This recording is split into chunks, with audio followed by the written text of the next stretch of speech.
Dobra večer, dobrodošli u Newsflash Glasa Amerike na hrvatskom jeziku. Iz vijesti. Američki senat danas se izjašnjava o tome hoće li započeti raspravu o reformi financijskog sektora. U Arizoni tisuće ljudi prosvjedovale protiv novog i kontroverznog imigracijskog zakona kojeg neki još nazivaju nacizmom, a u Meksičkom zaljevu na mjestu potonuće naftne platforme širi se velika naftna mrlja.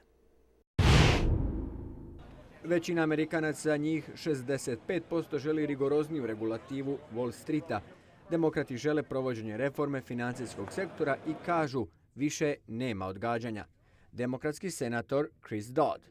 17 mjeseci nakon što je figurativno rečeno netko provalio u naš dom i opljačkao nas, mi još uvijek nismo promijenili brave. To moramo učiniti. Republikanci poručuju ne tako brzo. Čelnik republikanaca u Senatu je Mitch McConnell. Očekujem da nećemo propustiti u proceduru ovaj stranački zakonski prijedlog jer još nije spreman. Kad su u pitanju rizične investicije financijske tvrtke, neki analitičari ocjenjuju da je na Wall Streetu prevladala atmosfera kasina koja jednostavno ne može opstati.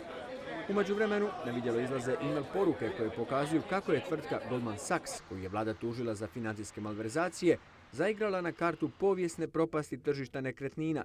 Direktor Goldman Sachsa napisao je da je tvrtka izgubila novac, a potom zaradila još više, kladeći se da će doći do propasti tržišta nekretnina. Goldman Sachs brani se tvrdnjom da su vladina tijela iz mora elektronskih poruka izabrali 4 e-maila te najavljuju žestoku obranu u sudu. Više tisuća prosvjednika okupilo se pred zgradom zakonodavnog tijela Arizone kako bi izrazili svoje neslaganje s novim kontroverznim imigracijskim zakonom koji će, kako kažu, voditi ka policijskom zlostavljanju legalnih useljenika i američkih državljana koji izgledaju kao latinoamerikanci. Prema zakonu što ga je potpisala republikanska guvernerka Arizone, policija će među ostalim moći zaustavljati svakoga za koga povjeruju da je ilegalni imigrant te tražiti dokaz o useljeničkom statusu. Pristaše zakona navode da je ilegalno useljavanje izmaknulo kontroli. S druge strane, nadbiskup Los Angelesa, kardinal Mahoney, ocijenio je da se radi o nacizmu, a predsjednik Obama naložio je federalnom ministarstvu pravosuđa da ispita zakonitost spomenutog zakona. Kontrola državne granice u nadležnosti je federalne vlade, a ne saveznih država. Savezna država Mississippi i još 8 američkih država oporavljaju se od posljedica čak 61 tornada preko vikenda koji su usmrtili 12 osoba. Najviše tornada, 32, pogodila su Mississippi, odakle su i ove spektakularne snimke takozvanih lovaca na oluje. Regina Vicks kaže da su ona i njenih 4 ukućana preživjeli tako što su se ugurali u malo kupatilo u središtu kuće.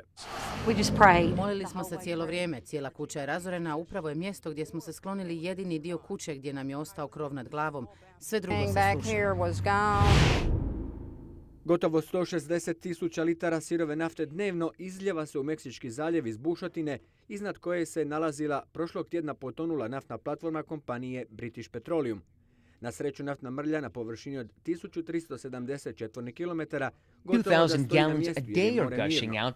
Obalna straža i kompanija British Petroleum uputili su u to područje 32 broda za uklanjanje nafte, a BP će spustiti i podvodne robote kako bi zatvorili otvoreni ventil.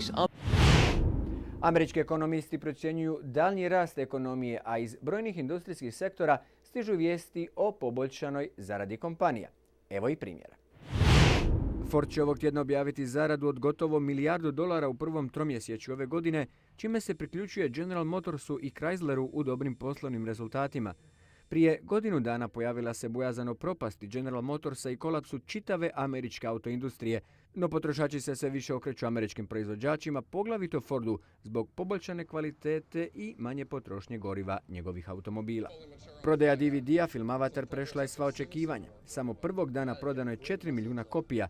Duža verzija filma kao i trodimenzionalna verzija bit će puštena u prodaju kasnije ove godine pred doba sezone kupovine poklona, što bi moglo dodatno povećati zaradu ovog filma koji je od ranije srušio gotovo sve rekorde. To je bilo sve za večeras. Hvala na pozornosti i ugodan ostatak večeri. Doviđenja.